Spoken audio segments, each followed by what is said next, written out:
And here we go, ladies and gentlemen. It is Wednesday, May the 4th, 2011. We're listening to today's edition of the Ugly Truth podcast, heard on this increasingly fine podcast network, theuglytruth.podbean.com. Welcome to the program, ladies and gentlemen. We have a very interesting program lined up for you today. I want to take a quick moment to thank all of you out there who have been sending in the very kind emails and other forms of correspondence concerning the quality of the program, where it is going, as well as the very generous donors who have helped in supporting this month's expenses for putting this program together. Anyway, ladies and gentlemen, the fury is not dying down a bit concerning Osama Bin Laden and his death. I would invite those of you out there who would like to put this in perspective to go and rent the movie Gladiator that was made, it's been a good 10 years, starring Russell Crowe, and pay attention to the theme of the movie where you have these people being hacked to pieces in the Colosseum, and the crowd, the Roman crowd, is sitting there cheering, they're drinking, they're eating, just having a grand old time watching people being hacked to pieces. That movie wasn't made just to glorify, the typical Hollywood blood, guts, and gore, ladies and gentlemen. The maker of the movie, Scott Ridley, I believe, is who was responsible for that one, was trying to make a point, which is this is what has become of our Western society, is that we sit and watch as people are being butchered before our very eyes, and we think it's funny. We cheer it on, and as you will see watching the movie, all of this bloodletting that was taking place as part of the storyline had political reasons for it, because the emperor at the time, Commodus was his name in the movie, he knew that the only way that he was going to be able to maintain his position over a corrupt political system was to keep the people fat, stupid, entertained, and happy, and that this was the best way to do it was with these games. That is what has become of our society, ladies and gentlemen. The absolute insanity out there over the death of Osama Bin Laden, while it is troubling enough as it is all by itself, it's the implications of this that we really have to be worried about, and I do underscore the word worried. I'm looking at a story here, which you can access if you go to my website at theuglytruth.wordpress.com, entitled Poll, Americans Approve of Bin Laden Killing Even If It Brings More Attacks. This is coming from USA Today, and it's talking about the fact that a good number of Americans were polled in the aftermath of the news that Osama bin Laden had been killed, and they were asked whether or not this killing, if it results in more terrorist attacks against the United States, is it worth it? And to them, by an overwhelming majority, indeed, it is worth it. You see, that's a very bad symptom, ladies and gentlemen. Remember, the reason that we have lost tens of thousands of our young people serving in uniform in places such as Afghanistan and Iraq, and now Libya and Pakistan, ostensibly the spark that started all of this was the attack on the World Trade Centers by Osama bin Laden. So this is a very bad symptom of a mental disorder that has gripped the American people, where they figure that the way to dig themselves out of a hole of their own making is to dig deeper. You see, that is just a form of mental illness that you really can't do anything with that. Unfortunately, this is what has happened to our country. Another interesting story here, which you can also access by going to the uglytruth.wordpress.com website, is entitled Congress Turns on Pakistan. Now, this is the most ominous thing to come out of the whole bin Laden drama, folks, is how Congress all of a sudden has taken an interest in Pakistan. Of course, those who follow the news know that this is nothing new. We have been killing the people, innocent people in Pakistan now for years with these drone strikes. But now all of a sudden, Congress is taking a very bellicose tone in talking about Pakistan. One in particular I'm looking at here. This is coming from Politico.com. Congress expressed fury at Pakistan Tuesday for its role in housing Osama bin Laden for the past several years, as a wide range of powerful lawmakers are raising new questions about the billions in foreign aid that the United States has spent propping up what many believe is an unreliable ally. Well, folks, as we have said on this program many times, and as our guest today is going to confirm, one of the biggest strategic objectives of this entire war on terror, in fact, it may be the biggest strategic objective, is to denuclearize Pakistan. Pakistan is the only Islamic country that has the bomb, that has the ability not only to protect itself, but if it were to extend that nuclear umbrella, it could protect other Islamic countries as well. You see, Israel and the United States cannot go about their business of slaughtering innocent men, women, and children in the Islamic world if suddenly Pakistan decides to step in and say, no, we're not going to allow this to happen. Now, the fact that our Congress has taken this very troubling new position with regards to Pakistan should be worrying all of us, okay? Because as I pointed out, Pakistan is not Iraq, it's not Afghanistan, it's not Libya. It has nuclear weapons, lots of them, and it has the means of delivering them.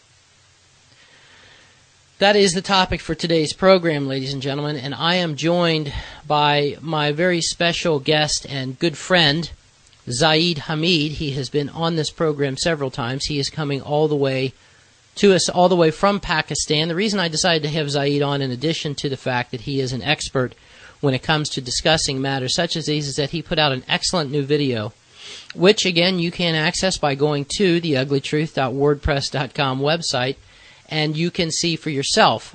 Zaid has done the math here, and he has figured out that this latest revelation concerning the death of Osama bin Laden, that what is really at stake here, what the powers that be really have in mind, is to start a war with Pakistan. Zaid Hamid, welcome to the program, and as always, thank you very much for coming on.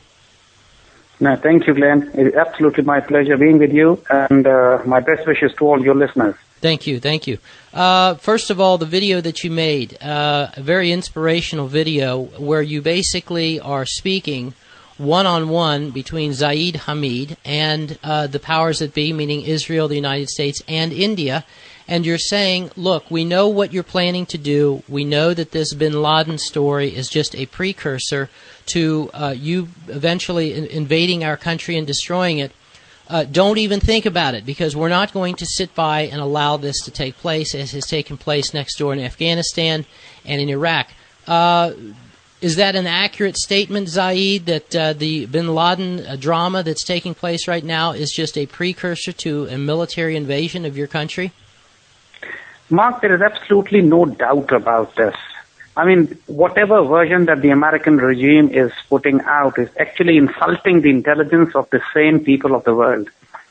How can you ever believe that a man they've been supposedly hunting for 20 years and who has died 9 times before, they ultimately kill him in Pakistani city of Abbottabad and then say we dumped his body in the sea and we are not even releasing the video or the pictures.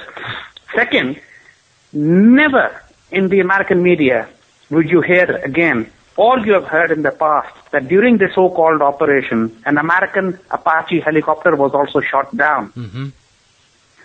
And troops were killed. And the helicopter wreckage is there. So everybody has seen this. If you Google the helicopter wreckage and shot down in Abbottabad or crashed in Abbottabad, so-called as they say, it's there. But we know it has been shot down by the Pakistani forces because they had sneaked in to Pakistani airspace. Mm-hmm. And when they reached that town, they had not declared their identification, who they were, and the air defense unit shot them down. Only then they exposed themselves, saying, hey, we are supposed to be your allies on a mission here. And then the contingency and all the contingency contacts were mobilized, so the other helicopters were not shot down. So, but whatever that compound, and for my money, they would have killed cows and sheep or Sunni Afghan family there. Who knows what happened there? I mean, every information that is coming out, controlled, released by the CIA. That's it. There is absolutely no independent corroboration of anything. And the fact of the matter is that we know Osama never lived there. We know it was not there. But that is immaterial now. Whether he was there, he was not there. Whether they killed Afghan family or somebody else's family. But what matters is what is going to happen after that, the fallout. And immediately after that, we saw that. You see, the American regime, the Zionists, they are compulsive liars. They lied. They lied on Iraq's weapons of mass destruction. Colin Powell bluffed the world. They released pictures, photographs, and slides which were all fake, which were all created, which were orchestrated, photoshopped by the CIA to fool the world into believing that Iraq had chemical and biological and nuclear weapons. And they declared a war in the Middle East, killed over 1.5 million Iraqis. Can you even imagine the figure, 1.5 million, Mark? And 4 million Muslims of Iraq had to migrate to other countries. And look what they have done to Iraq. So basically what they have done is, they have not broken down Iraq supposedly into 3 or 4 countries, though even within Iraq there are regions which are totally autonomous, like Kurdistan has become autonomous and southern Shiaism is autonomous.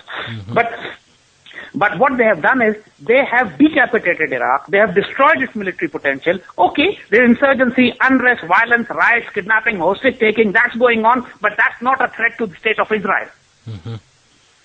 So this is what they plan to do. This is exactly what they're doing in the Middle East. Breaking down huge Muslim countries either into smaller countries like they have done in Sudan, or creating enough anarchy so that that country remains embroiled in its own internal civil war, conflict and unrest, that they are not able to pose any threat to any neighboring adventures by the Zionists. So this is the game plan. Now, as far as Pakistan is concerned, we knew that. For many years we knew that. Ultimately they're going to come after the Pakistan's nuclear weapons, because not just that we have the nuclear weapons, we also have the delivery mechanism. And then we also have an ideology which is fiercely passionate about its own history, about its ideology, about its identity, about its own faith. And nation built on ideology, nation which is strong enough to defend itself and defend the people of its own faith and other good human beings of the world, they are dangerous nations. Now, there are 2 countries in the world which want to expand their borders. One of them is India, which want to expand into this Indian subcontinent, entire, and the other is Israel. But the point is, cannot expand as long as Pakistan offers a nuclear umbrella to the Muslim world. Yes. And Pakistan has defense mechanisms and arrangements with the neighboring countries, particularly with the Arabs, especially with the Saudis, and we have religious, emotional attachments to those, because Muslim holy lands are in Saudi Arabia. Muslim emotional attachments which Pakistanis have for the rest of the Muslim world was intense. That's why David, the founding father of Israel in 1948, had told his nation that we are not afraid of the Arabs, but we are afraid of the friends of the Arabs. We are afraid of Pakistan. Because it's the Pakistani state which is passionate about the Arabs. We can deal with the Arabs. We can overrun them. But the nation of Israel, the state of Israel, has to be conscious of the threats posed by the state of Pakistan. And Pakistan has proven this also in the 1968, 67 war, 73 war, when the Arab armies and air forces were decimated. It was Pakistani armed forces, Pakistani air force, which had been deployed in Syria, deployed in Egypt, deployed in Iraq and Jordan, and Pakistan air force had shot down Israeli aircraft in air-to-air combat. If you look at the statistics of it, Pakistan Air Force is the only air force in the world which have actually shot down Israeli aircraft in air-to-air combat. And that's a big statistic. Yeah, let's back up just a second here, Zaid, and remind the folks who may not know the history of it. When you're talking about the ideological formation of an Islamic state, meaning Pakistan, what you're talking about here is that Pakistan was born out of its devotion to religion. It was part of India, And the people of that region said, we don't want to be a part of this. We want to be our own country where we can govern ourselves according to Islamic law and our Islamic tradition. So this is very important for people to understand, is that when it comes to Israel and the United States viewing Pakistan as a threat, it is the fact that Pakistan is the most Islamic country in the world. This is the reason why, in addition to its nuclear weapons, its willingness to fight, that it stands as the most serious threat to the expansion of Zionist and Western imperialist projects in that part of the world. You see, when the Richard Holbrooke had become the representative of the Obama regime in this region, he developed a doctrine called the AFPAC doctrine. Mm-hmm. If you remember, that doctrine meant that battlefield now would not only be Afghanistan, but Pakistan would also be considered a battlefield. This was the part of the Obama doctrine ever since he had taken power. The AFPAC meant the Afghanistan-Pakistan battlefield. So we knew back then that they are going to extend the war into Pakistan sooner or later. Mm-hmm. But the fact was, you see, Pakistan army was strong. We are nuclear armed, very disciplined, very organized army. So the only way to soften up Pakistan, only way to weaken Pakistani armed forces was to support multiple insurgencies inside Pakistan, multiple gangs and groups and terrorist groups which would wage a massive suicide campaign, terrorist campaigns, bombings, explosion of improvised explosive devices, and attacks on the Pakistani state and the forces. And in the last 5 years, 35,000 Pakistanis have died. Almost one attack every day on Pakistani state, on security forces, on people, on schools, on children, in hospitals. I mean, you can't even begin to imagine the kind of life. I mean, almost turning Pakistan into Baghdad, into Iraq. Mm-hmm. And this softening up operation has been going on for the last 5-6 years. The war which they have imposed on Pakistan, in the modern term, that is called the fourth generation war. These wars are not fought by the armies on the borders, but these are fought by irregular forces in the urban environment. Mm-hmm. And fought by the militias, by the terrorist gangs, by the groups. And they weaken the state from within to that extent where the external forces can move in to break the country into smaller countries, giving you the example of Yugoslavia. Mm-hmm. You see, Yugoslavia was one huge country, fifth largest in the world, the most strongest country in Europe. And when the NATO decided to break it down, they instigated civil war in it. Mm-hmm. Bosnians fought with the Serbs, Serbs with the Croatians, Serbs with the Bosnians, Albanians, Macedonians, Montenegro. And when the country was on the verge of implosion, the Dayton Peace Agreement was signed by NATO and the Americans. Richard Holbrooke was the envoy. Interestingly, even at that time, he went in, signed the Dayton Peace Agreement. 6 countries were created out of one land. So this is precisely what they plan to do with Pakistan. The problem with Yugoslavia was that NATO supplies did not go through Yugoslavia. They were in the sea. And Yugoslavia was not a nuclear weapon state. So when they want to dismember Pakistan, and if they cannot dismember Pakistan, the part is that you have to bog down the Pakistani forces so much that Pakistan army is fighting a war of its own survival, mm-hmm. and they do not pose any threat to Israel when Israel starts to expand. So the point is, either you take away the nuclear assets, that's ideal. And the second thing is that you embroil Pakistan in a massive civil war, that Pakistan's command and control center breaks down, power structure breaks down, resource breaks down completely, communication system breaks down, bridge and roads break down, the leadership is killed and decapitated, and the Pakistan army is distributed into small pockets, a war, a reactive war on its own borders. In that case, Pakistan, even the nuclear-armed Pakistan army, having the nuclear weapons, would not have the capability to launch them mm-hmm. to pose any threat to the state of Israel. I see. Because launching a nuclear weapon means you have to have elaborate satellite communication networks, codes, systems, GPS positioning systems. You need to have latitude, longitudes, everything, defined coordinates. But this is elaborate technology-based things. Mm-hmm. You don't launch nuclear weapons like catapults. Mm-hmm. You see? Right. And so the thing is, if you take down the communication and command system, the C4I, which they call the Command, Control, Communication and Intelligence Networks, so in that case, Pakistan army would still be incapacitated. So what we are seeing now is that on the moment Osama Bin Laden drama was created, mm-hmm. we find the language of the NATO and the American changing towards Pakistan. Mm-hmm. On the other hand, all the militant terrorist groups who were supposedly allied with the Al-Qaeda, they threatened to wage a massive war in Pakistan against the Pakistani armed forces, not against the American, interestingly. Even if it's true that whatever happened there in Abbottabad, but Pakistani forces were not involved, it's the Americans who were involved. So technically, any group which is supporting Osama should be waging a war against the Americans, not against Pakistanis. And immediately you find the language of Indians changing as well, because Indians want to fight to the last Americans. They're so smart. They don't want to wage their war with Pakistan using their own troops, using their own resources, but want the NATO and the Americans to beat Pakistan up, to put it simply. I see. And that's why the Indians are offering always to the Americans, Afghanistan is not the problem, Iran is not the problem, we give you the bases, Pakistan is the epicenter of terror, let's join hands and beat Pakistan up. Because taking out Pakistan's nuclear assets is the ultimate goal of the Indians, it is the ultimate goal of the Israelis. That is why we find Indian, Israeli, Zionist, American access, and as well at the same time the access to the terrorist groups which are waging a war of iteration, insurgencies and terrorism inside Pakistan. And interestingly, all these terrorist groups who are waging a massive war in Pakistan are based in Afghanistan, right under the patronage of Indian RAW and American CIA. So, and this is interesting. This is the axis. So on one end, Pakistan is now stuck between the proverbial jaws of an alligator.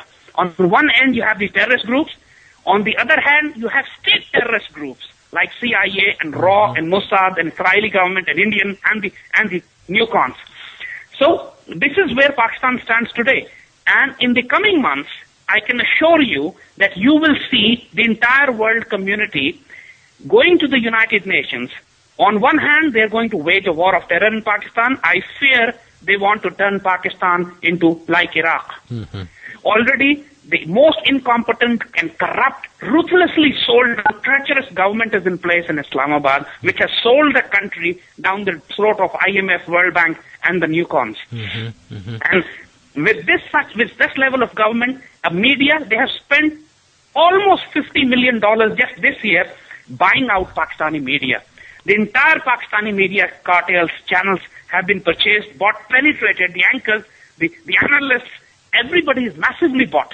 So you have a massive psyops which is supporting the concept of Pakistan falling apart, promoting the concept that the Osama Bin Laden was actually found there and Pakistan is at fault and ISI is a terrorist organization and Pakistan army should be put under embargo and Pakistan nuclear assets should be taken away. Pakistan's own media is doing this, paid by the CIA. And on one hand, you have a psyops going. On the other hand, you have the terrorist and insurgency campaign going. And on the third axis, you have this international diplomacy and politics going now, which is now going to encircle Pakistan using the so-called world community, the same world community which authorized NATO raids on Libya. This kangaroo courts, these kangaroo environments, where they all sit together and decide this country is a terrorist and we should bomb the coalition of the willing so-called, the way they lied about Iraq, the way they passed a resolution on Libya, and now they are going to gang together in the next couple of months, create a global environment, and try to put an embargo on Pakistan. Already Congress is saying we should stop the money we are giving to Pakistan. Right. And on the other hand, they will put the pressure that since Pakistan is facing insurgencies and terrorism, Pakistani nuclear assets are not safe. They are going to fall into the hands of the terrorists. So the international coalition must move in to secure Pakistani nuclear assets. And since Pakistani armed forces are not going to hand over the nuclear weapons, that's why the world community should come and bomb Pakistan. And the moment they're going to bomb Pakistan, the terrorist insurgent groups from Afghanistan are going to move in, India is going to move their forces, and Pakistanis would be caught in a three-pronged attack from all axes. And this is the war that is building up, and by the end of the year, you will actually see it happening. God forbid, unless and until we have a patriotic government in Islamabad which can use the mobilize the political and the diplomatic clout that Pakistan can mobilize. Unless such a government is in Islamabad, I'm telling you now, that our next interview together may be through a war zone.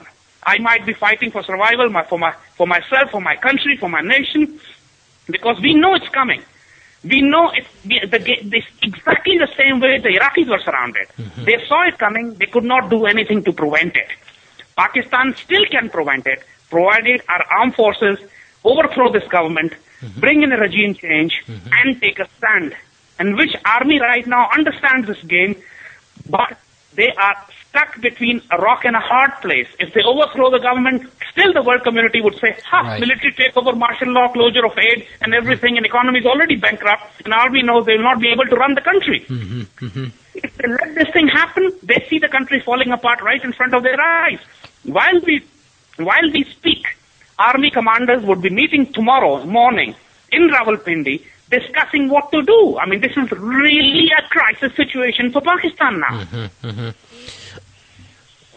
Let me ask you this, Zaid. I have read that the military and the elected government, that they do not get along. That the military knows that the government is corrupt, but that you have very strong Islamic elements in the military who they know what's going on, they know what's coming. But as you said, what can they do if they overthrow the government? Then they're going to be accused of instituting a coup, and then all of the things that are in place already to isolate Pakistan, to cut off aid, to choke her out, will be put in place anyway. What kind of contingency plans do they have to where they can maintain use of these nuclear weapons that the West and Israel are intent upon taking from them? I mean, they had to have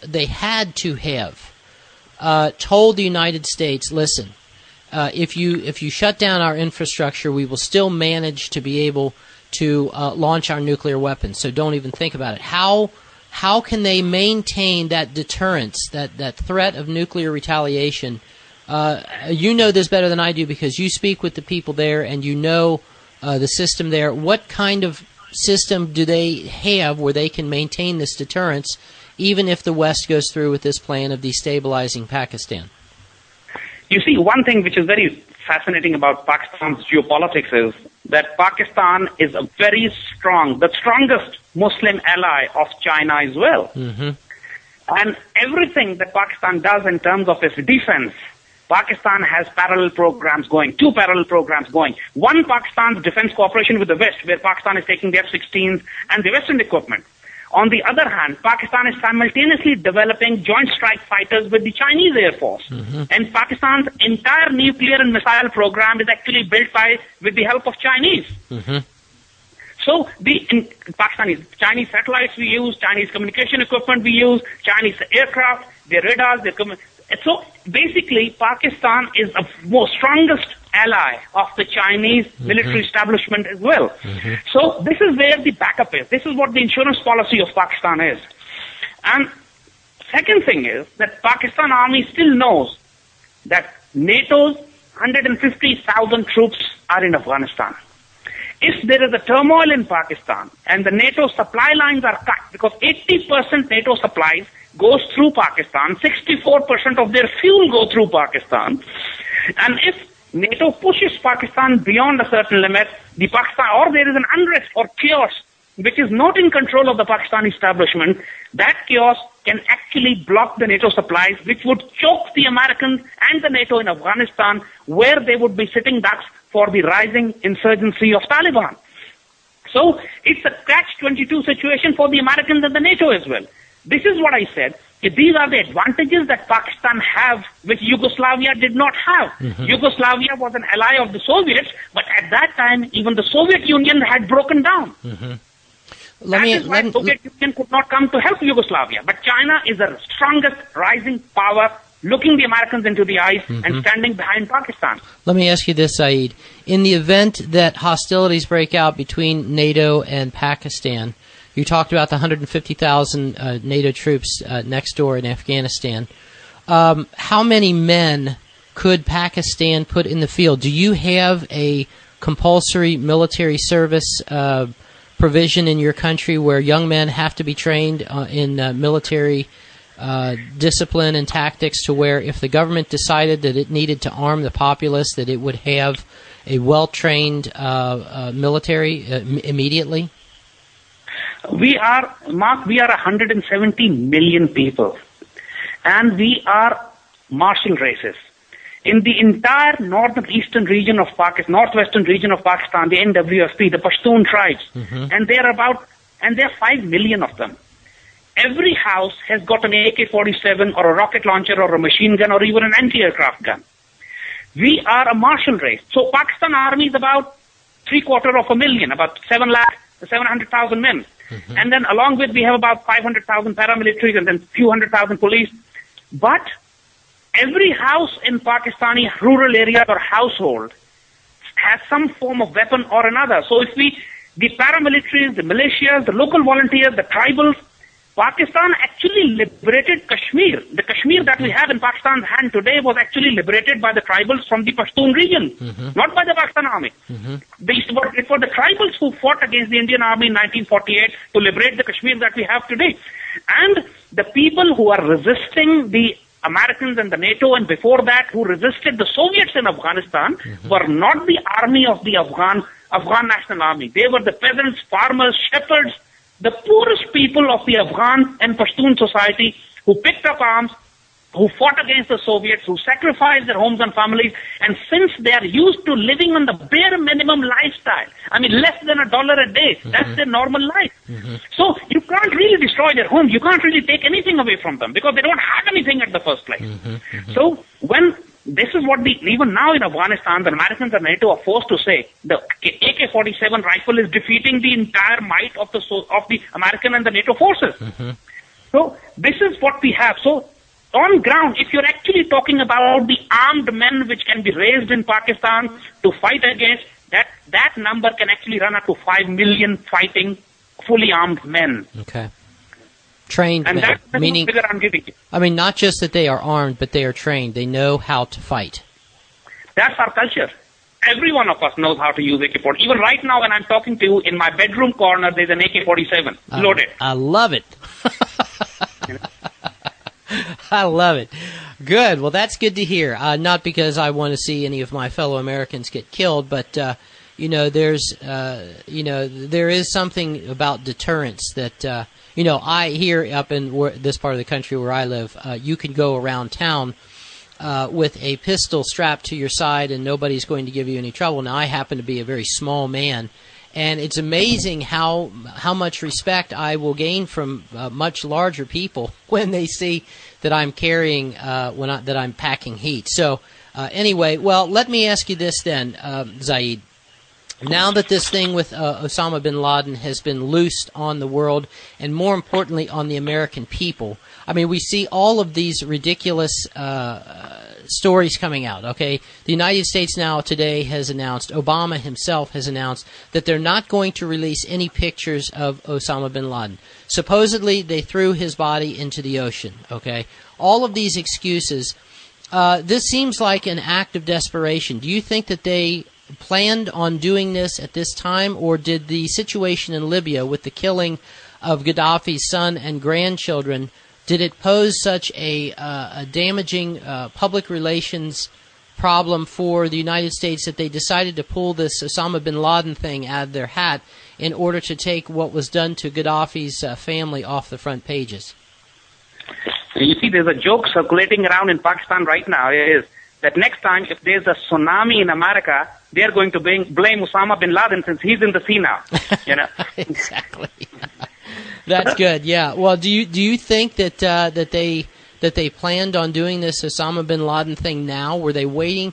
Were they hoping to do this later? Because clearly things have been heating up between the United States and Pakistan for some time. The whole Ray Davis scenario that was taking place.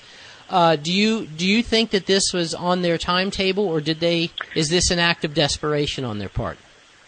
Mark, I personally feel very strongly and about two facts. But before that, I would like to quote the Marilyn Albright, the lady who used to run the U.S. foreign policy a few years back. Way back in 2003, she had actually said on record that Osama bin Laden is dead. It was just before the time when Bush's own period of governor of the presidency had not finished. So Marilyn Albright had given a statement that Osama bin Laden is dead, but the news is not being broken until the very last part of the presidency of Bush, so that his ratings so that to help him out for the next elections. But since Marilyn Albright had broken this news, Osama Bin Laden news was not used at that time. But when Bush was leaving, he had handed over this region, an unfinished job, to Obama. Obama has been given an unfinished job, a job which Bush could not finish, and that job was to denuclearize Pakistan. Bush started this war. Obama had to finish it. But after 3 years, you yourself know in America, the American economy is absolutely burning itself away. Your American dollar is now no more the reserve currency in so many state banks. And dollar has been taking so many hits. Obama's own rating was less than 20%. Now, with this and his new fresh elections are coming next year. With all these things, his unfinished job of denuclearizing Pakistan, the fact of the matter is, if they knew they cannot win in Afghanistan, he was in a hurry to deliver something for his next candidacy as well, to become the next president as well again, and also to mobilize the public opinion that before he leaves, whether he wins or not, but before he leaves, he wanted to put Pakistan in a position where this president, if he's re-elected, or the next president, should basically come and finish the job. So this is, the rabbit was taken out of the hat now. When is Obama's next election? 2012? So, and now what are his ratings? 80%? You see, so this is what happened. Dollar strengthened, gold went down, oil came down, Obama's rating went up, Pakistan was nailed, Pakistan became the epicenter of terror, the terrorist organizations vowed revenge against Pakistan, Indians got aggressive, Congress started to stop Pakistan support, Pakistan went into defensive, PSYOPs was launched in Pakistan. My goodness, so many objectives achieved by just one bloody drama. Yes, exactly. Okay, if this is not enough, Zaid, if Osama bin Laden's death is not enough, what are the Americans and NATO and Israel, what are they going to do to put more fuel on the fire? You see, already they are saying is accountability of the Pakistani security forces. Already the CIA is saying Pakistani ISI was hands in gloves with Osama to protect him, because supposedly they pulled the rabbit out from a military town near a military training academy. And so now they blame it for the ISI which was protecting him. So ISI becomes a rogue organization. So in that case, if these kind of pressures continue to build on Pakistan internationally, they would go to the United Nations to declare ISI, which is basically the CIA of Pakistan. If you take away the eyes and ears of any country, that country is blind despite the huge size and despite all the weapons. So their focus, their intention now would be to nail Pakistani security establishment. That is the real thorn in their side. That is the real last obstacle. Because they have overrun the politics, they have overrun the economy, they control the media, but they control the energy infrastructure, but they do not control the Pakistani security forces. So, and this is what the focus, and to destroy Pakistani security forces, like they have been doing in the last 5 years, they are going to support more terrorist and insurgent groups. The number of suicide bombings that have taken place in Pakistan, I mean, I don't know if any one of you has visited Baghdad and been on the streets. My goodness, I mean, you're traveling with your family and suddenly there's a car bomb going on one side I mean, this is horrible way of living. Yes. And this is the way of living we have been doing in Pakistan for the last 4 and 5 years. If you go to the city of Peshawar, that's a barricaded town, looks like a green zone. If you go to the city of Karachi, that's anarchic, like Beirut in the early 70s. You know, this is what they have reduced Pakistan to. And this is what they are going to do more now in the coming days. I personally foresee in the next 3 to 4 months, 2 axes are going to be very active. One would be the political and the diplomatic axis. They're going to mobilize international media, the Congress, United Nations to declare Pakistan a terrorist state, put embargoes, and put pressure on Pakistan so that Pakistani government succumbs more. On the second axis would be to support the insurgencies even more, so the Pakistan army gets so bogged that they are able to create an international case that Pakistan is a dysfunctional and a failed state and does not deserve to have nuclear weapons. That's the objective. Prove Pakistan a failed and a dysfunctional state. And they would go to any limit to achieve this. Any limit. And when the insurgencies or anarchy would get too strong, they would themselves move in saying that since Pakistan army is already bogged and already under pressure and under threat, ideally they would like Pakistan army to request them to come and help us. Okay, let me ask you this. Let me ask you this, Zaid. China, this is the big question mark here as to whether or not China is going to step up to the plate and is going to exert her influence in order to prevent all of this from coming about. The Chinese, obviously, they are very shrewd players. They understand that they are under the gun as well. They are an emerging power, and they know that the United States and Israel is terrified of this. And the Chinese are very independent. They cannot be bought off the way that the West has been, and in other countries who are under Israel and America's thumb. So how realistic is it for us to hope or expect that China is going to step into this thing and is going to say, no, don't even think about it, America. Don't even think about it, Israel. Don't even think about it, India. You're not going to play these kinds of games in our neighborhood. You see, there are two power centers in Pakistan. One is the political government, and another is the military leadership. You saw that in Egypt when the public wanted to remove Hosni Mubarak. There were 1 million people in the Tahrir Square protesting aggressively, trying to remove Hosni Mubarak. Military took over. And then there is a military rule in Egypt now. You don't even know the name of the ruler of Egypt. Egypt has officially become a headless state now. What the Americans had done was, they were fed up with Hosni Mubarak. They had seen he's an unpopular man. So they replaced one man with a military dictatorship of few generals. Because they had already bought off the generals of the Egyptian army. Similarly in Iraq, Saddam Hussein had a very strong army. They had Republican Guards, they had army, almost 500,000 more. But the Americans had bought off the entire leadership of the Saddam Hussein's army. So when the Americans moved in, generals were not there, and army simply disintegrated. There was no fight. So this is what the Americans would want to do. For right now, Pakistan army leadership is patriotic. It stands, it's holding its ground. And it is not listening, it is trying to resist the American expansion into the region. And that is why you find NATO supplies being blocked sometimes, and Pakistan ISI protesting strongly with the CIA. There's actual war going on between CIA and ISI right now. So Chinese deal with the political government as well as the military leadership. Even if the political government is compromised, military always kept its relationships intact with the Chinese military.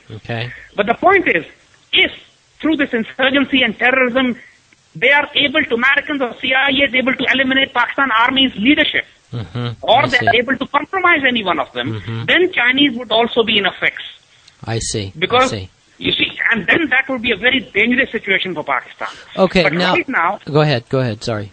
But right now, Pakistan's army's leadership is solid, it's intact, it's holding out, it's protecting Pakistan's interests and maintaining independent relationship with China as well. So for now, we are safe.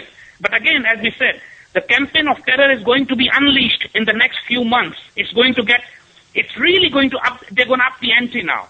And what happens then? What kind of civil war takes place? What kind of anarchy takes place on the streets? That we need to see.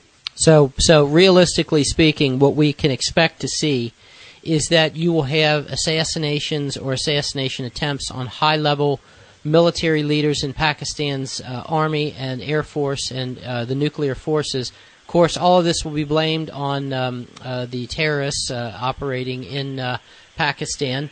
And what they will be doing is eliminating these leaders in order to prevent any kind of mutual defense agreement with the Chinese or anything like that. Now, if that happens, and I don't understand I don't know the Pakistani system as well, but I would have to assume that any kind of mutual defense agreement with China would have to be a political thing, not a military thing. So, obviously, Pakistan's government being as compromised as it is, you would not see any kind of mutual defense agreement with China taking place at a political level, correct? This is absolutely right. You see, if the military leadership is eliminated, it will also create the case for the West to say, look, their own military leadership is not safe. How can they protect their nuclear assets? So that's one axis. And also, again, as you said, militaries cannot run diplomacy and politics. So the only option which Pakistan army has now is to overthrow this government and then take over, bring in a government of patriotic civilian Pakistanis, and then create a collective security bloc with Iran, Saudi Arabia, China, Turkey, and create a bloc. Because alone Pakistan cannot handle it then. Because we are too weak right now, because for the last 10 years, the wars with Pakistan, which have been fought inside Pakistan, have literally broken the back of the Pakistani economy. So it can be done. It can be managed. Politics can be managed. Diplomacy can be managed.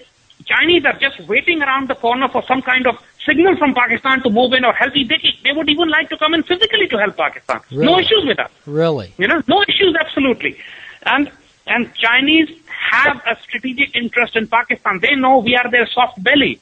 If anything happens to Pakistan, the entire hope of the Chinese to get to the Indian Ocean would collapse. Yes, exactly. Yes, that's right. So Pakistan is their strategic lifeline. And Chinese are counting to the shortest possible route from China to the Indian Ocean, from China to the markets of the Middle East is through Pakistan, to the port of Gwadar. And Chinese know this. They also know the stakes which they have in Pakistan. So they will not allow Americans to overrun it, walk through it. And this would never happen, inshallah. But the fact is, I said, Pakistan would not break down. Nuclear assets would not be taken away. I'm only afraid of the Iraq-like anarchy. Yes, yes. And that they would be able to create because sooner or later this government will have to be overthrown. And whether it is thrown through chaos and riot or overthrown by the military, that we need to see. But the fact of the matter is, when military would start to take hits, the men would start to die, when insurgents break out on the streets, then no choice but to take over. Tough times ahead, but but as we said, tough times do not last. Tough nations do. We know nothing is coming to us. We have prepared our nation for it. The video that you saw, which you mentioned, I posted on my Facebook and websites also. This is also telling the entire nation saw it. Everybody knows a war is coming. Everybody knows we have to. Everybody knows it's going to be asymmetric urban war, just like Iraq, fought in our streets, fought in our urban environment. Are you seeing this? Are you hearing that are being fought? Are you hearing this on the street, Zaid, among the average Pakistani, that they understand what is coming and that they are actually making plans for what they see as inevitable? Every thinking Pakistani knows that a war. But you see the media, they're not talking about it because they fought off. It's like so many thinking Americans in America know that American government is lying and making illegitimate wars, but they have no say. They can't do it, even if their voice is not even produced in mainstream media, because that is controlled by the neocon Zionists. But we know for sure, we know that the leadership of the army, which is under severe stress right now, because every day Pakistan is losing officers and men in an ongoing war. So they know it more than anything else. Plus, I'm in contact personally with hundreds of officers in the armed forces, and I SMS them, text messages them every day, telling them what are the security updates. So we have access right into under the skin of the armed forces, and we have access to the youth of this country. Millions of youth in this country and the Muslim Pakistani diaspora globally, they listen to us. They trust what we say, and the patriots in Pakistan know that this voice, whatever it speaks the truth. So they know. So we know what's coming, but as we said, I don't have the power in my hand except the power to convince and convey the message. The physical, administrative, military power remains in the hand of the military. And I'm trying to convince the military to do their constitutional duty of overthrowing a treacherous government. Zaid, on a personal note, let me ask you this. You are internationally known. You are very loud in your opinions. Your opinions are, I think, very well-founded on facts. Have you noticed anybody following you? Have you noticed any kind of attention from dangerous corners? I can imagine that the United States and Israel are not particularly happy with the work that you're doing these days. Have you seen any evidence that they have their crosshairs on you in any way? Mark, we live dangerously every day. And personally speaking, there are murder FIRs or murder cases on me. They have booked me for murder. I was in Rawalpindi, Islamabad, and a murder took place 1,200 miles ago in Karachi, a target killing, a street violence, and they registered the case against me. I'm banned on the mainstream media. They don't give me a television program. The state, even the Pakistani state channels ban me. They don't allow me to come and speak. If I appear on a television channel, I mean, then the channel gets so much of hammering from the government and from the CIA. They don't dare to call me again. And we know for sure there are every kind of terrorist asset has been launched to eliminate us. But God willing, Allah willing, we know. Our death is our biggest protector. The time we believe, we have faith that our time of death is defined. Yes. And nobody can take our life away before that. And till that time, nobody, no matter how much they try. So our motto is, we tell to our children, to all those people who listen to us, no matter what, we'll live with dignity. And when the time comes, we'll die with honor. So we look forward to it. We have accepted this path. We have accepted this dangerous path. Because if we do not speak now, if we do not raise this voice, if we do not spread this knowledge in our people, in our society, in these nations, then the cost that our nation will have to pay would be 1,000,000 times more, would be so staggering that that would actually decimate our nation.